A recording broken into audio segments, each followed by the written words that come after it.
업무용 빌딩 관련해서 거래량이 뭐 4개월 연속 증가된다 이런 기사가 나와서 현황을 좀 짚어보고 최근에 거래된 건물들 사례를 가지고 여러분들 빌딩 투자하시는데 참고할 만한 내용들을 좀 같이 의견을 나눠보고 공유해보는 시간을 가져보도록 하겠습니다. 언론이나 이런 통계로 나오는 숫자로 보면 거래량이 아주 많이 증가처럼 보여요. 뒤에 가서 설명을 드리긴 하겠지만 이 안에 또 허가실이 좀 있는 부분이 있습니다. 그래서 보시면 최근에 4개월간 지금 거래량으로만 보면 전월보다 26.6% 증가했다. 그래서 작년 한 해 사실 거래량이 많지 않았습니다. 많지 않아서 1월 달에 거래량이 지금 많은 것처럼 보이는 또 착시 효과도 일부 있다라는 부분을 먼저 말씀을 드리고요. 22년 7월 이후 최고치를 기록했다라는 건 거래량으로만 그렇습니다. 그 부분을 좀 먼저 말씀드려요. 거래량은 늘었는데 거래 금액은 감소했다. 이 부분이 핵심입니다. 대형 건물들 거래는 그렇게 많지 않습니다. 특히 여기 보시면 알겠지만 10억 미만의 소형 건물들 20억에서 50억대 중소형 건물 중형도 아닙니다. 사실 소형 건물 축에 끼어요. 서울로 보면 이런 건물들 위주로 거래가 아주 많이 일어나고 있다. 그래서 이제 이거는 대부분 개인 투자자라는 얘기입니다. 왜냐? 아파트 투자보다는 이제 상업용 부동산, 특히 건물 투자의 매력을 느끼시는 분들이 많아지셨어요. 그래서 아파트 투자를 하셨던 분들도 건물 투자, 이 소형 건물들 투자로 많이 들어오고 계시다라는 부분이고 대부분 50억대 미만이 한 94% 정도 차지합니다. 한 6% 정도가 이제 50억 이상의 중대형 건물들 거래가 이루어졌다라고 보시면 될 것 같고요. 개인과 개인 간의 거래가 가장 많습니다. 그 다음에 이제 개인과 법인. 이 개인과 법인은 매수하시는 쪽이 법인이 많으세요. 비율이 압도적으로 많습니다. 그래서 지금부터는 건물 투자는 법인 투자가 매력 있다라는 부분은 많이들 인지하고 계시는 것 같다라는 게 이 데이터에서 나옵니다. 이제 건물 투자는 일반적으로 많이 어렵다고들 하세요. 어렵습니다. 그래도 제가 보기에는 100점 만점에 한 85점 이상은 드릴 수 있을 것 같아요. 가장 중요한 게 가격입니다.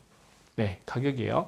여러분들 지금부터 건물 투자하실 때는 건물가를 유심히 보셔야 됩니다. 건물을 새로 짓거나 공사를 하시는 경우에 워낙 비용이 지금 많이 들어가고 있어요.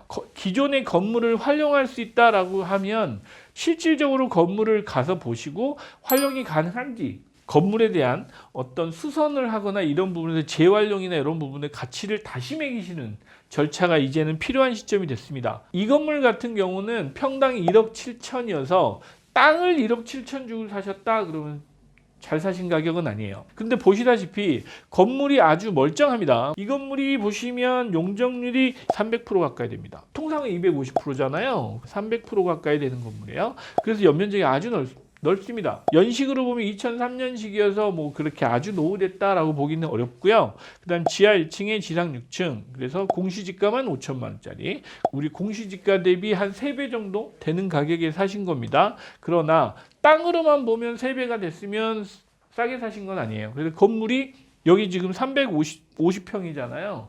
자, 350평을 여러분들이 신축을 하신다고 생각하면 금융비용 들어가죠. 설계비, 철거비, 기타 신축 비용 다 들어가고 나면 평당 1,000만 원 정도는 됩니다. 그럼 35억을 빼고 나면 한 130억 정도니까 실제로 보면 1억 2천대, 3천대로 가격이 떨어지죠. 그럼 매력이 있어요. 왜? 역세권이잖아요. 그 사이에 여러분들 신축하는 비용 대비 이제 기간 동안에 여러분들 임대를 받고 계시는 그런 부분까지 감안한다고 그러면 나쁜 딜은 아니었습니다. 매각한다고 했을 때는 얼마 받으실지 고민하셔야 되는 대목이죠. 임대료가 한 평당 한 15만 원은 넘어서 한 16만 원, 17만 원 정도는 되실 때 빠져나오실 수 있는 건물이다라고 생각하시면 될 것 같아요. 제가 이제 이 건물 보면서 좀 고민을 많이 했는데요. 일단 땅 사이즈도 그렇고 지금 앞에 건물 보셨잖아요. 똑같은 거의 비슷한 평당 가격으로 사셨습니다. 이 건물은 이걸로만 해서는 임대 수익을 절대 낼 수 없는 건물이래요. 용적률이 지금 보면 200% 정도가 채 안 되죠. 그럼 신축을 하셔야 되잖아요. 얘가 지금 72평이니까 170, 80평 나오겠네요. 근데 지하 포함하면 200평 정도 나오는 건물입니다. 20억 이상은 넣으셔야 되죠. 그러면 원가만 150억입니다. 자, 그러면 잘 샀느냐? 원가가 150억이 되면 면적 기준은 평당 2억이 원가예요. 2억이 넘어가는 거예요. 그러면 자, 3종 일반 주거 지역에 여기서 대로변이니까 뭐 더 받을 수 있어라고 얘기하실 수도 있지만 여기 입지 잘 보셔야 됩니다. 여기 지금 강남구청역에서 도산대로 내려가는 쪽으로 하면 경사지입니다. 여기가 경사지고 여기는 유동이 많은 지역은 아니에요. 여기에 임대 맞추기가 상당히 어렵습니다. 사시는 분은 맞출 수 있다, 뭐 학원 넣고 말 수 있다라고 말씀하실 수 있지만 임대료가 높은 지역은 아니다. 평당 20만 원까지 가기에는 조금 어렵다라는 부분이 중요합니다. 그래서 제가 보기에는 이거는 나중에 조금 신축까지 하셔서 상당한 시간을 좀 보유하고 계셔야 시세 차익을 내실 수 있을 것 같다. 그러려면 최대한 이분은 손해를 덜 보시려면 빨리 신축을 하셔서 임대료라도 빨리 받고 계셔야 됩니다. 그리해야 여러분들이 투자를 잘 했다라고 이제 평가받을 수 있는 그런 건물이에요. 자, 마지막 건물입니다. 이 건물은 소액 투자하시는 분들한테 제가 참고하시라고 제가 선정을 해봤어요. 일반인 분들은 건물 투자하실 때 오류를 범하시는 게 하나 있어요. 뭐냐? 아, 건물은 상권이 좋아야 돼, 유동이 많아야 돼, 뭐 이런 고전적인 생각을 하고 들어오세요. 이 건물은 그냥 들고 계시면 되는 건물이에요. 자, 용적률은 299%에 둔촌주공이 들어와서 중대로에 있는 코너 건물입니다. 사거리 코너 건물이니까 항아리 상권, 주거 상권하고 같이 섞여 있는 그런 입지이기도 합니다. 그러나 43억인데 이 정도 건물이면 아주 매력 있다라고 저는 일단 판단을 했어요. 왜? 특이할 점이 2종 일반 주거지역인데도 용적률이 299%였습니다. 자, 보시다시피 건물 컨디션 괜찮죠? 입지도 괜찮아요. 입지도 양쪽으로 보시면 코너 입지에 그 건물 컨디션도 괜찮고 해서 그 임대도 잘 나옵니다. 연면적만 315평입니다. 이 건물 여러분들 사셔가지고 새로 지으면 한 이 가격이 거의 다 들어간다고 보시면 돼요. 근데 뭐 한 20억 정도는 건물가라고 치면 23억에 사신 꼴이에요. 땅만 5천만 원 주고 샀지만 땅값이 거의 공시지가로 사신 거랑 비슷해요.